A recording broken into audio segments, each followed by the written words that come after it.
Buenas tardes. Somos el colectivo IGECIT, Ingeniería, Conciencia y Tecnología, reunidos en nuestra sesión presencial del tercer jueves de cada mes. En esta oportunidad, 19 de junio, en el local de Citinter. Nos hemos programado para esta oportunidad tocar un tema de relevancia y de contextualidad, que es minería en el Perú, preocupación y posibilidades.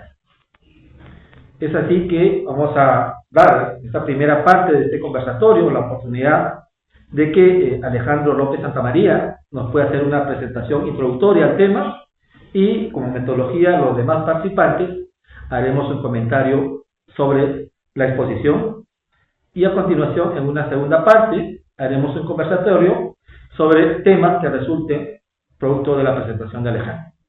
Sí, buenas noches. En principio voy a hacer una introducción con respecto al tema, toda vez que para nosotros siempre la minería ha sido un tema muy importante dentro del país.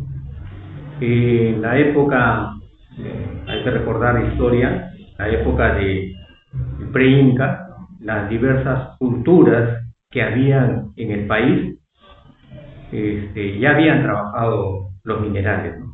Dentro de ellos el oro, la plata, el cobre, el bronce. Las culturas que utilizaron justamente más el oro fue las culturas Moche, Chimú, Lambayeque, la misma cultura inca también. ¿Y qué hacían con eso, no? Hacían joyas, adornos, herramientas y armas. Ya desde esa época, ya incluso hacían trabajos de fundición para obtener un mineral más puro, y de esa forma podían transformar el oro y utilizarlo en diversos joyas, adornos que utilizaban pues en sus obras. Ya en la época de la colonia, ¿no? La época de la colonia nosotros sabemos pues por la historia misma, que incluso los conquistadores vinieron, Pizarro tomó de sorpresa Atahualpa, y por el rescate el mismo Atahualpa entregó grandes cantidades de oro y plata. Se sabía que más o menos eran un cuarto lleno de oro, 2 cuartos llenos de plata. Aproximadamente estamos hablando de 82 toneladas de oro y 164 toneladas de plata. ¿Y eso de dónde lo sacaron? Justamente fue de esos adornos que tenían muchos templos, ¿no? Y también de la riqueza que tenían las diferentes culturas que apoyaban el imperio. Entonces, efectivamente ya se conocía el oro, la plata y otros minerales. El oro y la plata ocupó un papel bastante importante en la economía y la política del país en ese entonces. Hay eventos saltantes, como por ejemplo, que nos recuerdan siempre, ¿no? Ese papel que ocupaba el oro y la plata en la época de la colonia. Por ejemplo, la explotación de recursos minerales. En la época que llegaron los conquistadores, se explotaba más recursos minerales. Saqueo de templos y tumbas, establecimientos de minas, que llegaron a establecer más minas, el uso de la mano de obra indígena. Incluso se menciona que el imperio incaico tenía aproximadamente una población de 14 millones, de 10 a 14 millones de indígenas, ¿no? De incas. Y una vez llegada la conquista, esa se redujo casi a 1 millón y medio de población. El envío de minerales era permanente, ¿no? A España, porque simplemente eso le servía al imperio español para solventar las guerras y también para el desarrollo de su propio país. Y en la época de la colonia ya también había fundiciones, refinerías. A ese nivel, sí, o sea, no era de la tecnología que actualmente hay, pero sí había ya fundiciones y refinerías. Tanto así que había la Casa de la Moneda, en Lima, y en Potosí, donde acuñaban monedas de oro y plata. Entonces sí, ya había ese tipo de industria. Para conocer, también es muy importante conocer los procesos de la actividad minera. O sea, qué procesos se considera dentro de la actividad minera. Comenzando desde la exploración, ¿no? La prospección geofísica, la exploración, las concesiones mineras, ¿no? La etapa de la exploración justamente se da ese tema de la concesión minera para poder explorar y también para poder explotar, ¿no? Los terrenos donde hay minería. Y seguidamente la explotación, ¿no? La misma que tiene como objetivo extraer el mineral, ya sea a tajo abierto o también subterráneo. Luego pasa lo que es la concentración, que es la separación del mineral a través de los trabajos de trituración, molienda, flotación, ¿no? Y dependiendo del tipo de trabajo, uno puede tener un nivel de grado de pureza del oro. En el caso del oro, puede llegar hasta 80 a 90% o 90 a 95% de pureza.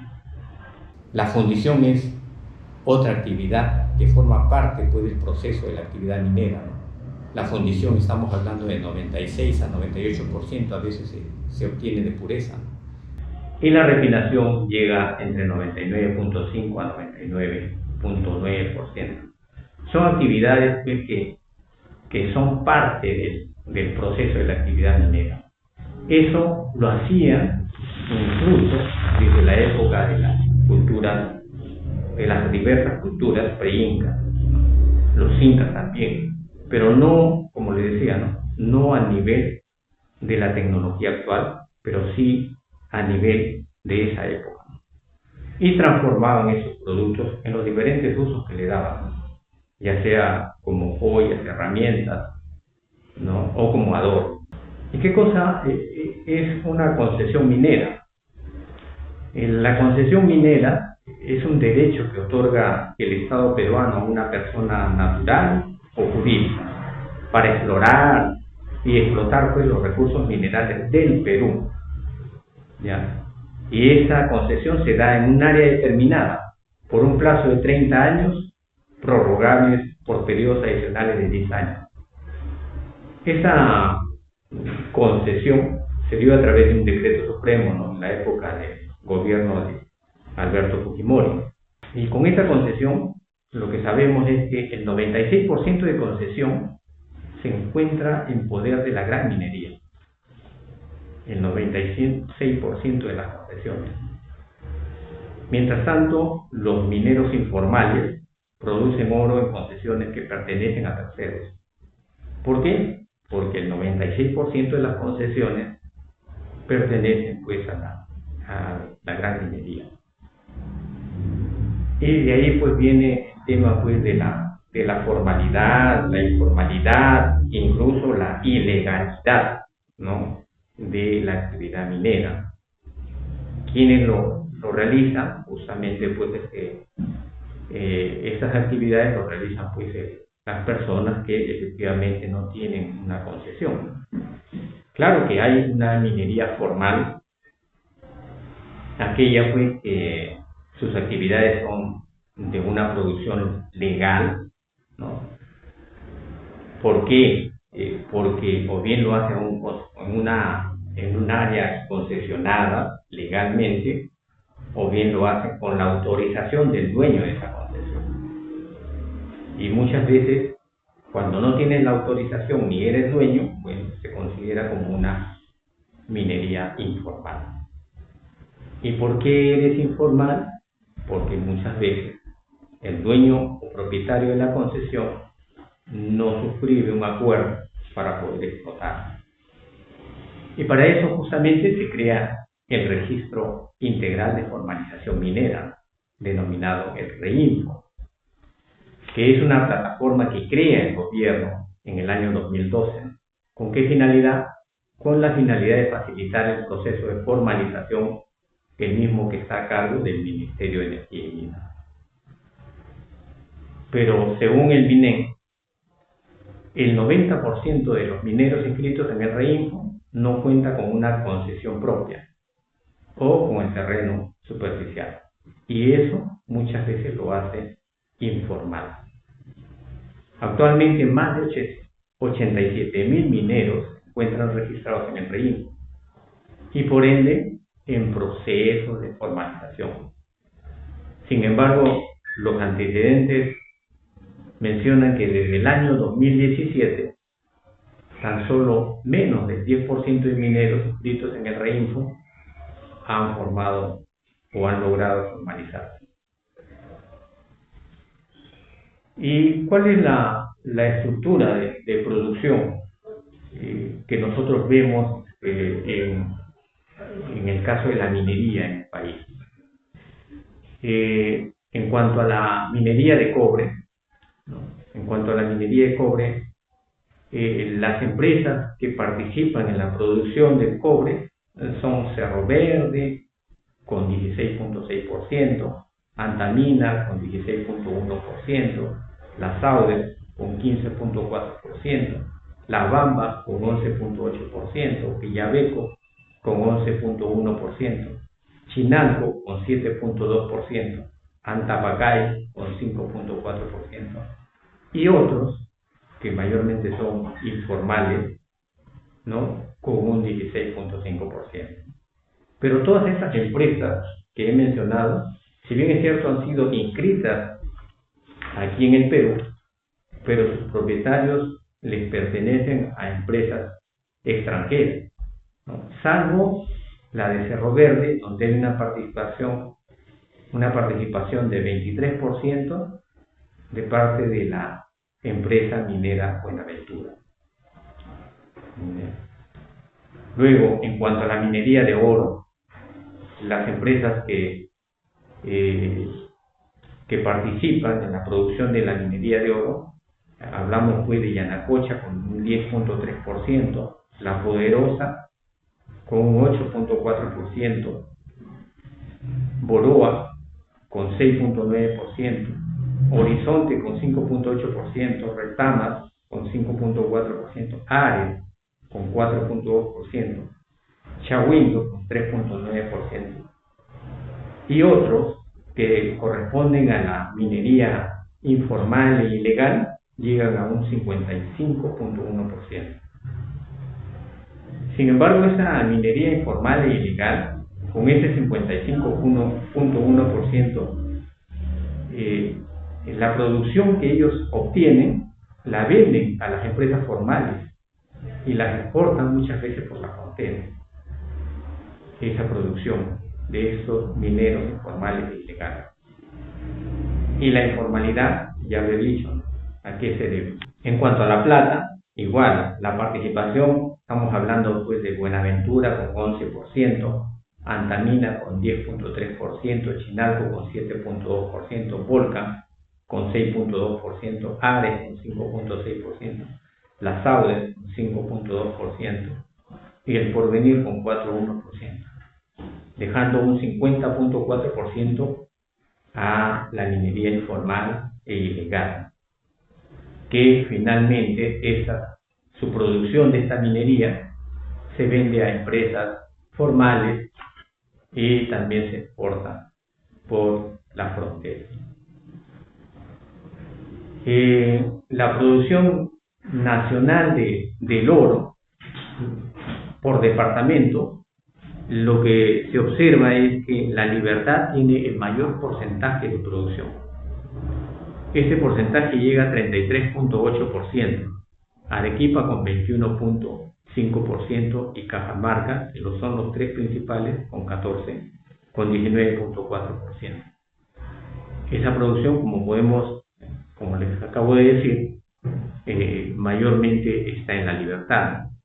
Y en La Libertad prácticamente los terrenos han sido concesionados hasta un 54% de concesiones mineras. Y en Patás llega incluso hasta 79.5% de concesiones mineras. Por ahora eso es mi contribución con respecto a ese tema y lógicamente vamos a seguir conversando con los demás colegas. Bien, agradeciendo la participación de Alejandro López Santamaría, colectivo INGECIT. En esta oportunidad tenemos la presencia también de Miguel Tipazzi y Roberto Pacha, y el que les habla Jesús Alejandro Guamaní. Vamos a tocar sobre lo disertado, la historia y diagnóstico de la minería peruana. Miguel. Sí, eso es breve. En cuanto a historia, hay que tener en cuenta que cuando recordamos a nuestros incas, el oro no era un metal de trueque, era un metal de uso para una expresión cultural, era ornamental, era religioso, ¿no? Y por lo tanto no tenía el valor que los colonizadores y los contemporáneos le dan, ¿no? A través de la historia eso ha cambiado. En algún momento el oro especialmente se vuelve como un mineral para generar reservas, ¿no? Porque no está sujeto a la inflación y obviamente es una manera sólida de tener recursos económicos. No obstante, eso ha sido ultrapasado últimamente por la tecnología. Hoy en día ya no solamente es mineral de reserva, sino es un insumo muy importante para alta tecnología. Y por ello que actualmente existe el desencadenante, que es que tenemos un oro tan alto, o un precio tan alto, que es lo que genera este ambiente de depredación y exploración, si es posible, hasta individual, ¿no? ¿Quién no tiene derecho a agarrar un poco de tierra y sacarlo, ¿no? Y como bien dice la literatura, la tragedia de los comunes, el concepto de tragedia de los comunes, los recursos naturales, ¿no? Aquel recurso natural que es de todos, ¿no? A pasar de un metal simbólico a ser un elemento de transición de uso de reserva a lo que ahora es un insumo de producción de alta tecnología con alto valor de mercado. Y ese podría ser desencadenante a toda la situación que tenemos. Bien, gracias Miguel por ese aporte, es importante. Entonces vamos a la palabra a Roberto Pacha sobre el tema de historia de la minería.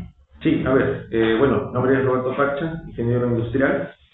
Un poco contribuyendo a lo que indicó Alejandro y Miguel en la actualidad, lo siguiente, ¿no?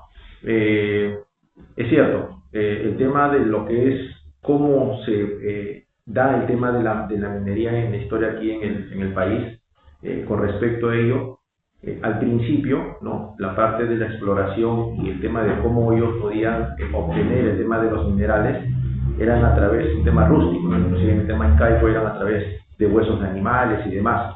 Después, cuando ya vinieron los españoles, usaron pues lo que correspondía al tema de la pólvora y trajeron un cierto grado de tecnología, ¿no? Y con eso, obviamente, captaban muchísimo más, ¿no? Tenían un tema de un factor diferente de explotación en ese sentido. Y posteriormente vino pues la etapa de la industrialización, donde ya vinieron pues los factores de las excavaciones, con temas industrializados, con temas de máquinas, y es lo que tenemos justamente en la actualidad. Eso fue en los años 1900 aproximadamente, ¿no? Ello como un tema sobre el tema de la historia actual en la minería, ¿no? Y efectivamente, como indicó Miguel hace un instante, efectivamente al principio el tema de estos minerales no era como un factor de trueque en absoluto, ¿no? Eran más básicamente temas de reserva, eran temas solamente para que lo utilicen justamente para sus ritos o rituales religiosos que ellos tenían en la antigüedad.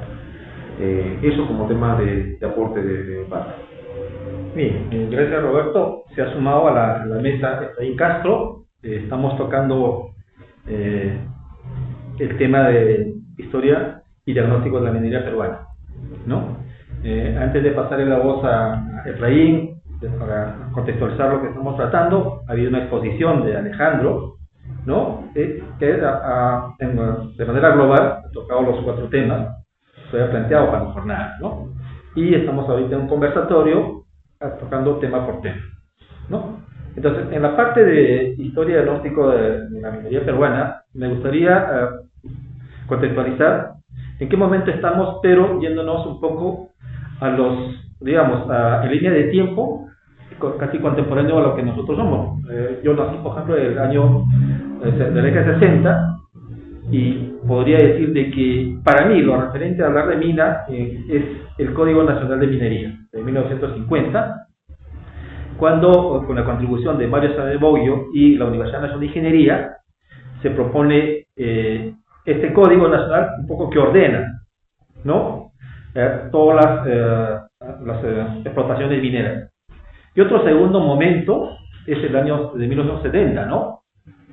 En la época de Velasco, donde se empieza a estatizar los asentamientos mineros, ¿no? Y se da un nuevo modelo de gestión, ¿no? Y un tercer momento, ya podemos ver el año con Fujimori propiamente dicho, donde se hace una revolución de la economía y se empiezan a privatizar estas empresas mineras, ¿no? Entonces podemos ver dos modelos de gestión, un modelo de gestión estatal, ¿no es cierto? Y un modelo de gestión, digamos, de apertura o privado, ¿no? Podemos comentar si uno funcionó u otro funcionó, pero el contexto actual nos dice que esa liberación de la explotación, de cómo se gestiona la minería, se ha concentrado, ¿no? En la gran minería, y para ello se han dado las normativas, ¿no? Y como bien lo dice Alejandro, hay muchas zonas concesionadas y en algunos departamentos altamente concesionadas, y pues lo que no ha permitido que los que siempre han vivido de esta forma de generar ingresos tengan parte de un terreno donde hacer explotación minera, ¿no? Y eso de repente es el problema que nos está generando el día de hoy, ¿no? Y que, contextualizando con lo que sucedió en Patás y que nos ha motivado para tener esta conversación, nos permite hacer este conversatorio. Bien, creo que ese es un tema que tendríamos que discutirlo, y también retornando a la conversación. Una primera conclusión se podría decir que el Perú es minero, ¿no es cierto? Pero de pronto entrar en una contradicción, oro sí o agua no, creo que no puede quedarse un cliché, sino reflexionar y ver qué posibilidades tenemos como Perú. En la misma línea de pensamiento, ¿no? Y un poco, digamos, una esquematización, digamos, de la historia de la minería, ¿no? Yo me hago la pregunta, ¿no? ¿Minería más de 500 años? La respuesta es sí, ¿no? Minería es obtener minerales de la tierra o del agua, ¿no? Es obtener minerales, ¿no? Y minerales hemos tenido, digamos, en la época colonial, ¿no? Y básicamente el oro, ¿no? Y la plata, ¿no? Veía, digamos, un evento, ¿no? En que hacían referencia que el mercado, en términos generales, no se forma, como cierto, no se genera en Europa Occidental, ¿no? Sino que se genera, dice, en Bolivia, en las minas Potosí, ¿no? Donde, digamos, se explotaban las platas para llevarla a España, digamos, ¿no? Y ahí, digamos, generaba rentas, ¿no? ¿Sí? Ahí se forma el capital, ¿no? Y luego, digamos, con esa aceleración, ¿no? Para concluirlo, obviamente, seguro, lo que señala, digamos, Jesús, digamos, de que sí somos un país minero, ¿no? El desarrollo, el crecimiento, haya tenido, digamos, un factor importante en la minería, no, sino porque así, digamos, se obligó, ¿no? A explotar, a sacar el mineral, ¿no? Y luego ya, digamos, hacia adelante, ¿no? El Perú, un país, digamos, extractivista casi por siempre, ¿no? En cuanto a la minería, ¿no? No ha generado, pues, un verdadero desarrollo, digamos, en torno, digamos, para el país, ¿no? Y esto, digamos, se traduce, ¿no? En el hecho de que nosotros vemos ahora, ¿no? Que no hay, pues, una industria importante en cuanto a un derivado del cobre, no lo hay, ¿no? Por ahí algunas cosas que para fabricar algunos alambres, pero bueno, en pequeña proporción, ¿no? Pero en general, no, siempre ha sido extractivista, y hasta ahora siempre es extractivista, ¿no? Y eso tiene su correlato, digamos, en que el Estado peruano, digamos, a través de las construcciones, a través de los contratos que se han formulado, no se estipula, digamos, por ejemplo, ¿no? Una protección, ¿no? Del medio ambiente con respecto a la explotación minera. Problema luego de conflictos sociales, ¿no? problemas de oposición a la minería, ¿no? Los casos más conocidos son el de Conga, el de Tía María, en Arequipa y otros por allí, ¿no? Yo recuerdo, digamos, he tenido experiencias de haber trabajado en Telefónica antes de el Perú y estuve, digamos, en gran parte de la sierra peruana, Sierra Pasco, Loroya, Ayacucho, Tarma, etcétera, ¿no? Y esa experiencia, por ejemplo, de Cerrapajo, a mí me marcó, digamos, un antes y un después. O sea, yo he visto de cerca cómo vivía la gente al margen del hueco ese que se llama Tajo, que lo llaman, en el borde, cada vez lo sigan empujando más allá, hasta que al final lo sacaron y tuvieron que hacer una ciudad afuera, ¿no? O en otro sitio. Y los relaves que se montaban alrededor, digamos, de toda la carretera, era impresionante, ¿no? Ya eso marcaba, digamos, una nota clarísima de que el Estado no apoyaba, digamos, al país, ¿no? Sí, gracias, Efraín. Entonces, hemos tratado de abordar esta primera parte del conversatorio sobre historia y diagnóstico de la minería peruana. Vamos a ver una segunda ronda, ¿no? O antes, Alejandro, si sobre lo conversado de repente y sobre los puestos podías dar de repente, comentarios de un minuto tal vez. Todos siempre vamos a concluir de que el Perú es un país minero, ¿no? O sea, no es de ahora, sino ya data de hace muchos años. Como le decía, desde la época del pre-Inca. Viene de la época del Inca y la colonia. Y la república, ni qué decir, estamos viendo. Como también le decía, que el 90% de los mineros que están inscritos en Reinfo no cuentan pues con una concesión propia. O sea, entonces, si bien es cierto, las concesiones, ¿no?, mineras, hasta un 96%, son propiedad de la gran minería. Entonces, ¿y qué sucede, no? El minero se convierte en un minero informal. ¿Por qué se convierte en un minero informal? Porque justamente para ser formal tú necesitas tener o ser propietario de la concesión o por lo menos tener un contrato de alquiler para poder explotar el recurso mineral, que específicamente es el oro, ¿no?, y muchas veces la plata.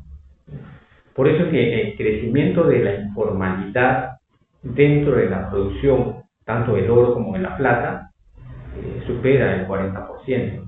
En el caso del oro ya ha mencionado que llega hasta un 56% de informales. Es ilegal.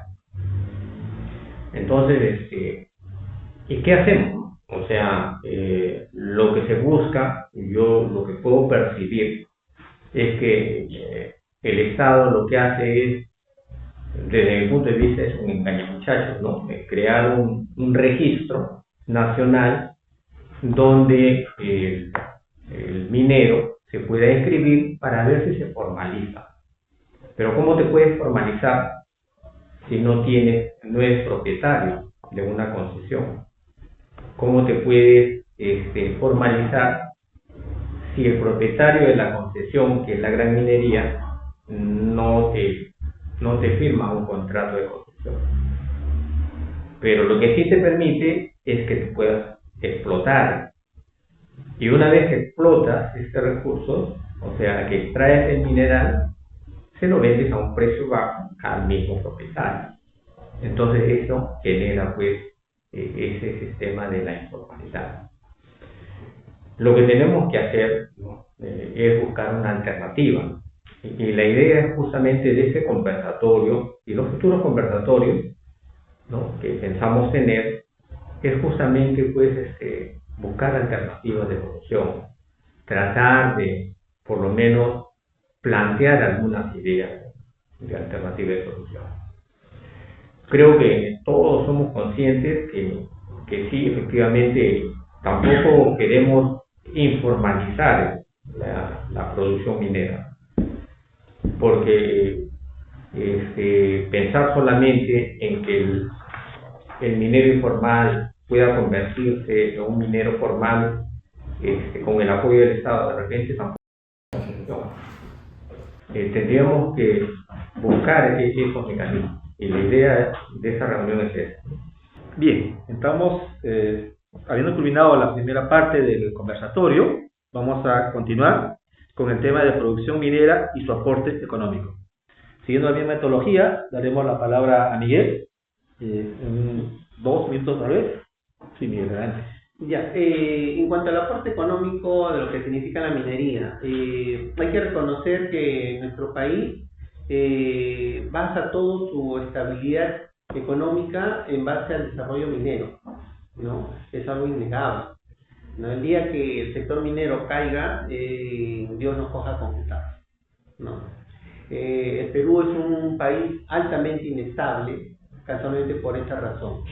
Y eso da concesiones, da oídos sordos y vista ciega, ¿no? Se toleran muchas cosas y eso no debería ser. ¿Cuál sería la salida? Es que tengamos un país estable, un país económicamente estable que permita ordenar la casa, ¿no? 4 o 5 ejes de desarrollo que permita que cuando hay crisis en un sector, los otros ejes de desarrollo puedan sostener la estabilidad económica de un país, ¿no? Es innegable que los ingresos económicos generados por la minería dan estabilidad económica al país, pero también genera condiciones de mucha incertidumbre, porque el depender de los precios de los metales implica ingresos con alta volatilidad.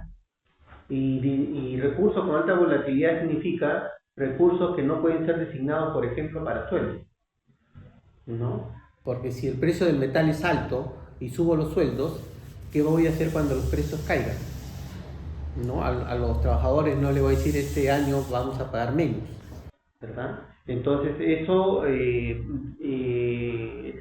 matiza el desarrollo económico de un país, puesto que son dineros, son recursos económicos que se consiguen y que deben ser destinados a determinados propósitos que no son remuneración. Y por eso que es muy fácil dar bonos, es muy fácil dar beneficios adicionales que no son remunerativos. El dinero está, mas no pueden ser usados de esa manera. Entonces, esa volatilidad es causa de esa inestabilidad económica en la cual nos encontramos y que gracias a Dios desde ya 2 décadas atrás, 3 décadas atrás ya, un poquito más, estamos gozando de los buenos precios de los metales y que nos mantienen ese confort de desarrollo económico casi en automático, porque no depende de quién está en el gobierno, no depende de quiénes gestionan los recursos, simplemente depende de los precios de los metales y la cantidad de metal que se está exportando. ¿Qué es eso? Sí. Bien, yo, digamos, quería empezar señalando, digamos, que el Perú tiene una data, digamos, de productos mineros que son, digamos, lo más importante por alguna manera, ¿no? Lidera este ranking, que es el cobre, ¿no? Está el oro, está el zinc, la plata y el hierro, ¿no? Entre los 5, digamos, más importantes. El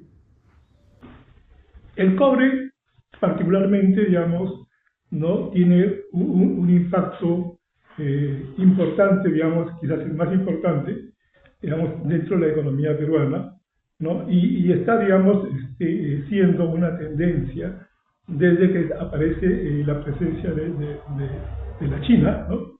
Como gran comprador de cobre, ¿no? En el mundo, ¿no? Eso, digamos, que es una tendencia, digamos, que podría decirse que no va a variar en el tiempo, ¿no? Para afectar, digamos, los precios, ¿no?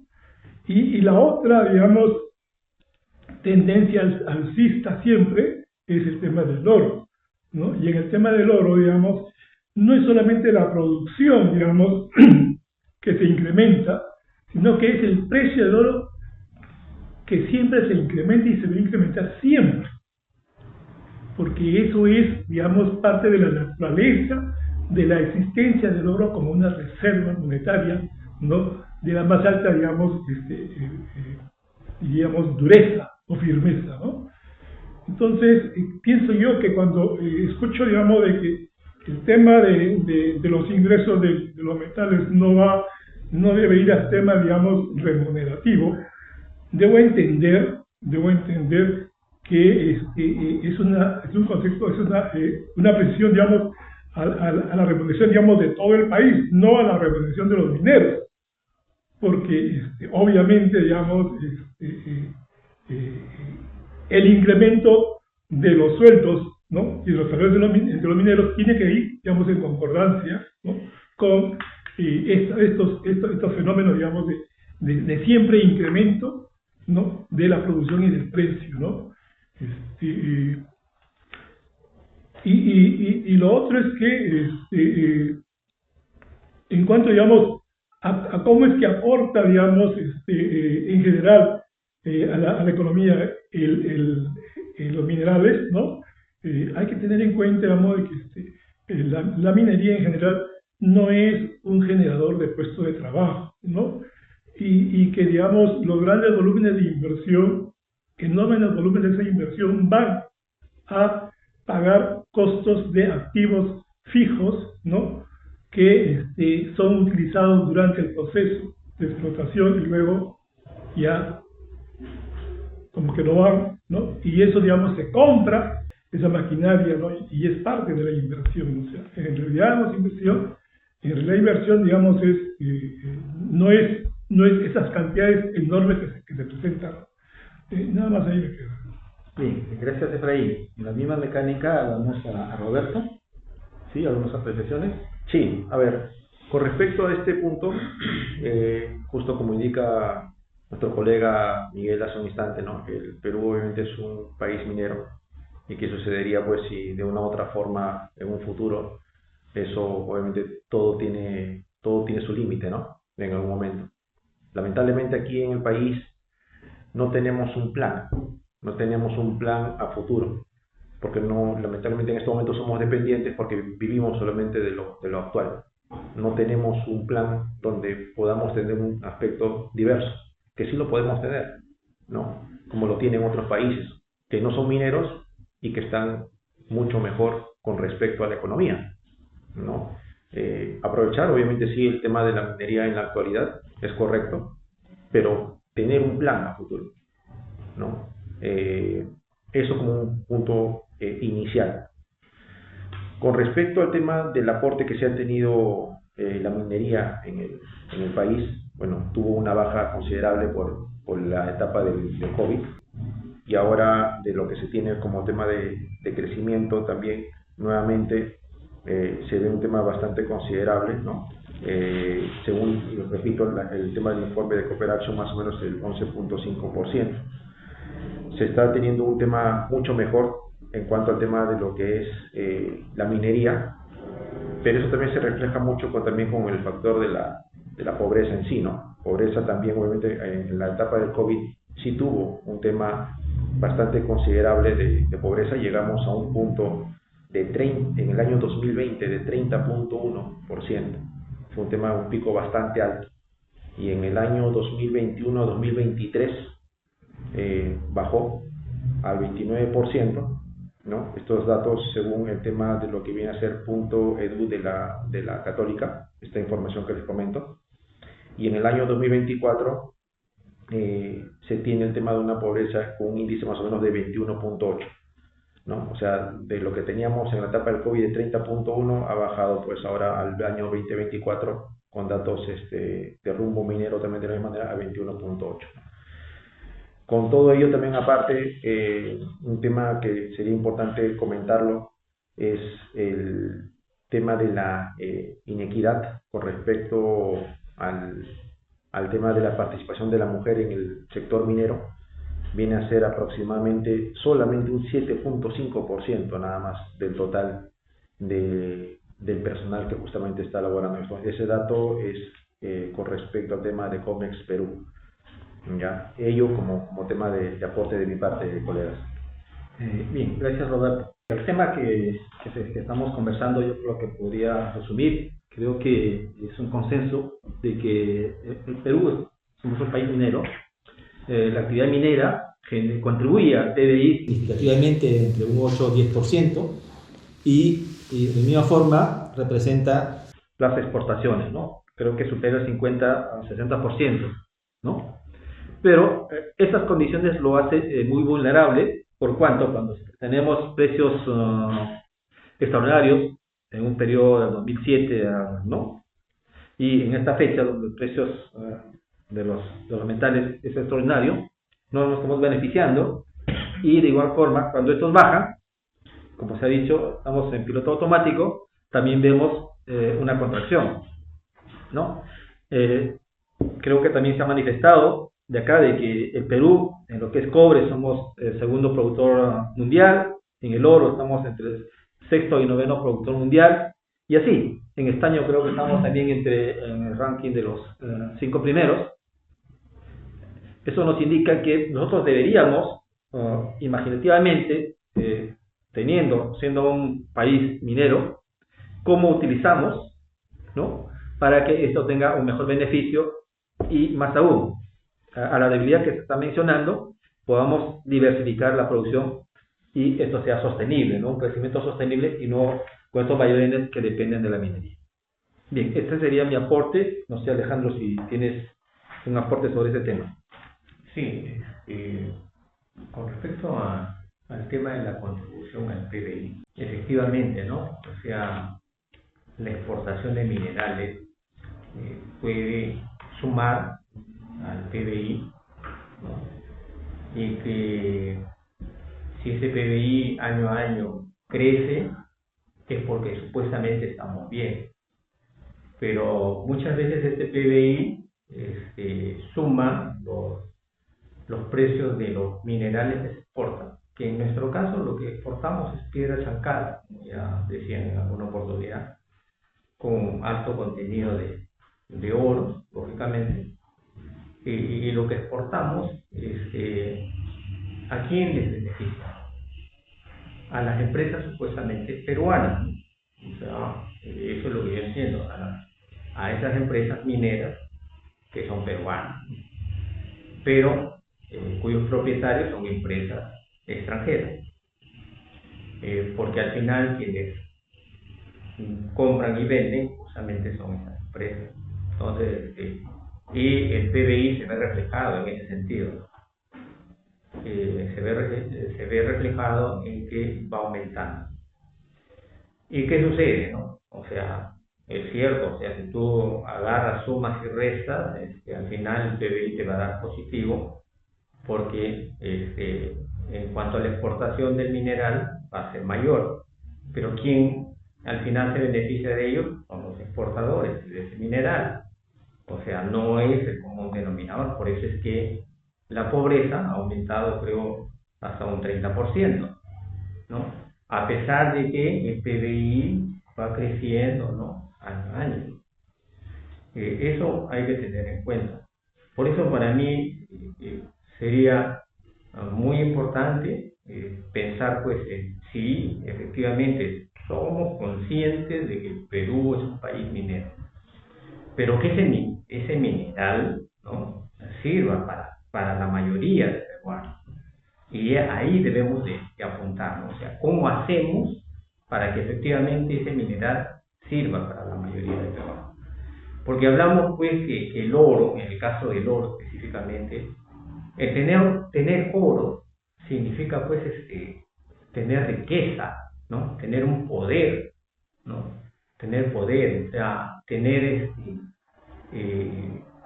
seguridad, pero sin embargo vemos eso en el territorio peruano, no lo vemos, y es ahí donde justamente tenemos que analizar, ¿no?, cómo hacer para que efectivamente este mineral que es de los peruanos sirva para los peruanos. Nada más, y lo dejo. Bien, gracias, Alejandro. Entonces, hemos terminado la segunda parte del conversatorio. Continuaremos con la tercera parte, que era factores que afectan al sector minero, ¿no? En la misma mecánica que estamos llevando este conversatorio, daremos la palabra a Miguel. Sí, en cuanto a factores económicos, sociales y ambientales, el tema es bastante grande. Vamos a tratar de dejar elementos fuerza, ¿no? La preocupación ambiental no pasa por la eficiencia de los procesos de extracción del mineral, ¿no?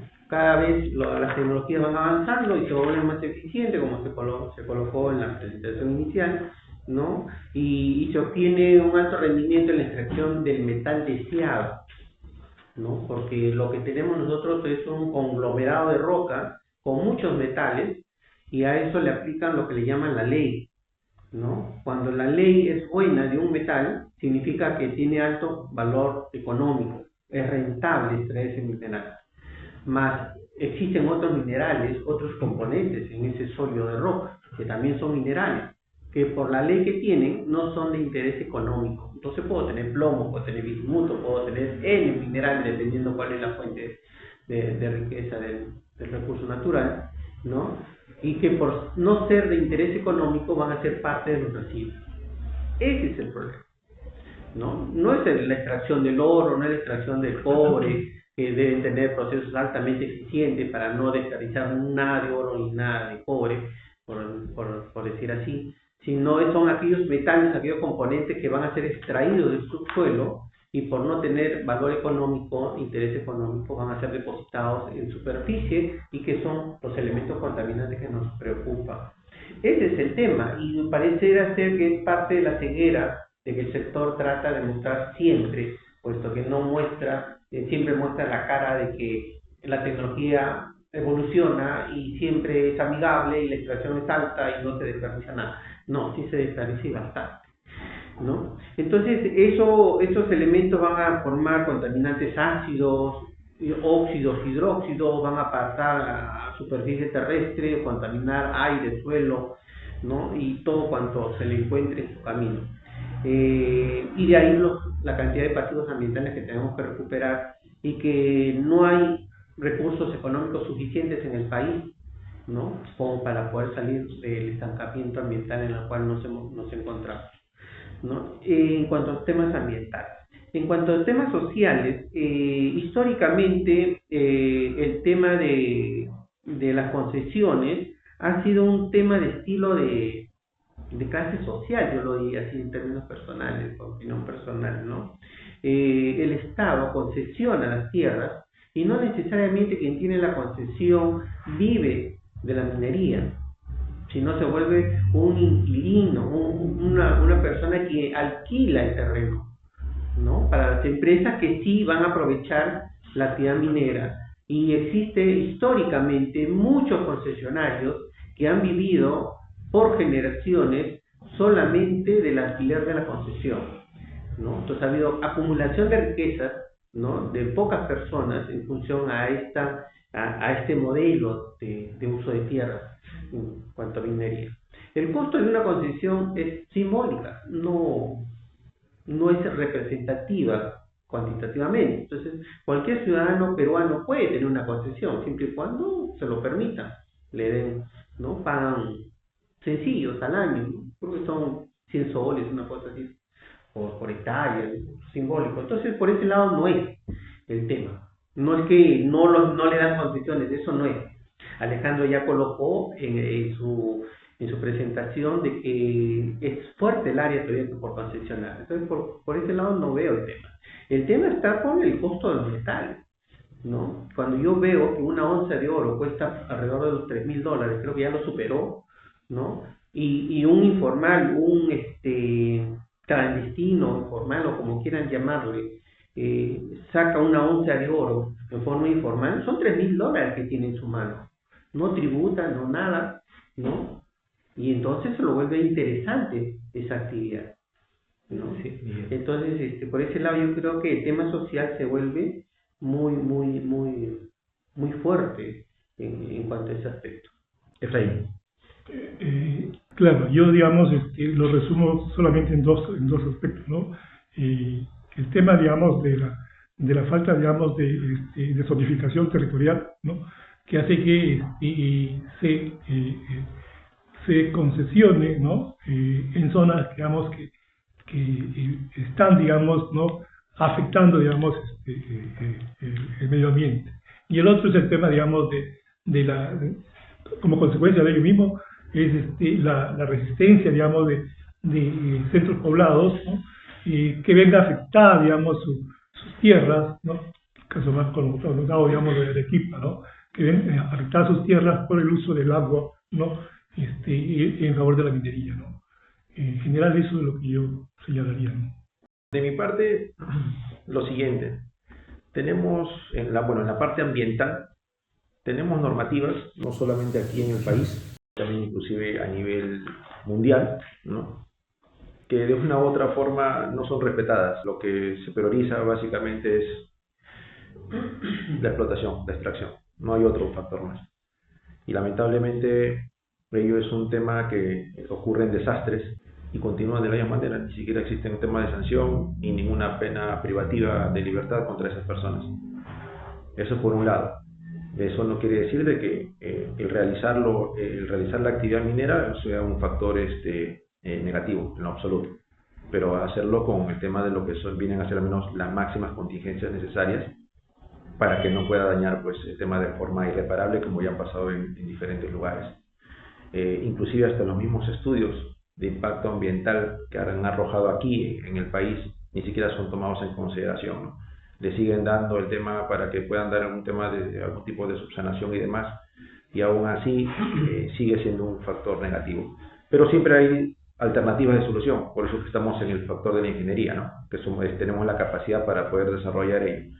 Importante lo que dijo hace un momento tanto Miguel y Alejandro en ese sentido, cuando manifiestan pues de que solamente nosotros somos un país que exportamos prácticamente lo que solamente es piedras, nada más. No hay un factor de formación aquí con la parte social. O sea, las empresas mineras pueden ir a un cierto lugar, ¿no? Con un cierto grado en la población, que lamentablemente a veces no tienen ni siquiera educación completa, ni secundaria completa, y lo único que solamente hacen es, les dan el tema de una cantidad de dinero y con eso es suficiente para ellos. Es lamentable. Piensan que el dinero va a durar para siempre.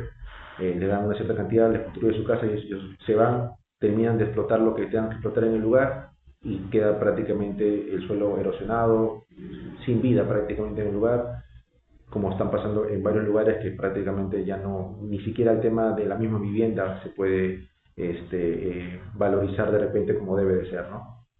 Necesitamos, creo, de una u otra forma, como opinión, concientizar bien a la población donde están cercanos justamente en el sector minero, donde se están explotando en la actualidad, concientizarlo de una forma correcta, ¿no? Para que no solamente reciban el tema de una cantidad, un beneficio económico por parte de la minera, sino que puedan tener un negocio a futuro, puedan proyectar eso de ahí de una u otra manera y que no solamente seamos exportadores, como dijo Alejandro, de unas piedras, sino de un producto ya, que traigan su tecnología de una u otra manera aquí al país y que obviamente la gente de la zona pueda trabajarlo. Es lo que puedo aportar, colegas. Gracias. Bien, en lo que respecta a este punto, yo quisiera detenerme en este aspecto, ¿no? Mira, decíamos de que la gestión en la época de Velasco, ¿no es cierto?, era gestión estatal, pero era de una manera centralizada, ¿no? Pasamos a la época de Fujimori y se privatizaron, ¿no? Se vinieron grandes empresas, pero también era una gestión centralizada. En 2002, tengo entendido, con Toledo empieza la descentralización, ¿no? ¿Y qué es lo que pasa? Algunas competencias, y principalmente en la pequeña minería, trasladan a los gobiernos regionales, ¿no? Y eso, para mí, creo que genera un problema de debilidad institucional. El Estado, en sus tres estamentos, nacional, regional y local, no sabe cómo gestionar este problema, y más aún cuando se ha particularizado que cada región vea lo que es la pequeña minería, ¿no? Ese es un problema, creo que tiene que abordarse. Muchos dicen, porque esa competencia no regresa al Estado nacional, ¿no? Es un tema, creo que hay que tocarlo, hay que reflexionar, y lo otro es la normativa, ¿no? La normativa nacional está más pensada en la gran minería y no en la minería mediana, en la pequeña minería, que es donde habría gente que ciertamente tiene ganancias, pero si uno ve traducido en educación, y que es unos mecanismos de cómo se ve la pobreza, nos estaría dando, ¿no? Ese sería mi aporte, creo. Sí. Alejandro, si tenemos 2 minutos, nos falta poco para terminar y cerrar. En la parte social, sí, efectivamente, pues, o sea, la presencia de las empresas mineras hacen ver a la población que ellos entienden que se están llevando sus recursos minerales, porque al final no sienten de que esos recursos sirvan para su desarrollo. Lamentablemente, entiendo que los gobiernos locales no pueden utilizar adecuadamente los recursos, porque si lo utilizaran, en esos lugares hubiera educación, hubiera buena salud, hubiera buenas carreteras. Como hacían, por eso es bueno conocer la historia, ¿no? Como hacían los incas, ¿no? El imperio inca nace pues de la cultura inca, ¿no? En el Cusco, y a partir de ahí comienza a crecer, y crece hasta Bolivia, crece Chile, Argentina, Ecuador, Colombia. Todo eso formó parte del imperio. ¿Y cómo es posible que en esa época esa cultura inca pueda llegar a todos esos lugares y no tener un descontento social como el que tenemos ahora, ¿no? En las diferentes localidades del país, provincias, ¿no? Departamentos. ¿Por qué? Porque saben cómo administrar adecuadamente sus recursos, porque el lugar donde iban no los explotaban, ¿no? Sino por el contrario, contribuían a su desarrollo.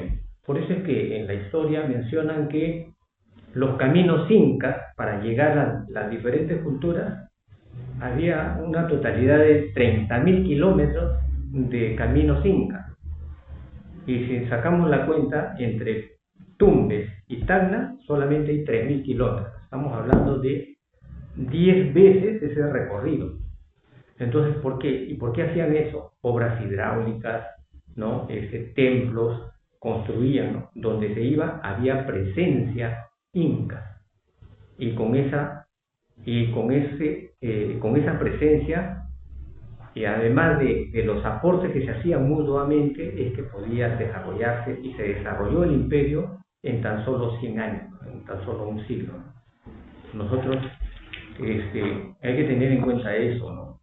Eso, ¿cómo hacemos para revertir esa situación de que en realidad que los factores que afectan al sector minero, por el contrario, la minería afecta a la parte de la localidad, porque los locales ven pues que efectivamente no hay un verdadero desarrollo a pesar de que se llevan sus recursos minerales. Nada más. Bien, gracias. Creo que este conversatorio, felicitarnos primero, lo hemos llevado a cabo, era un reto para nosotros, pero vamos a tener que dividirlo en 2, ¿no? Creo que hemos abordado lo que es las preocupaciones, pero nos faltaría hacer las posibilidades. Entonces, nos convocamos para una segunda reunión, ¿no? Es INGESID, un colectivo que reflexiona sobre la problemática del país y fomentado por ingenieros, aperturado a las demás profesiones y a la sociedad del Perú. Muchas gracias, buenas noches.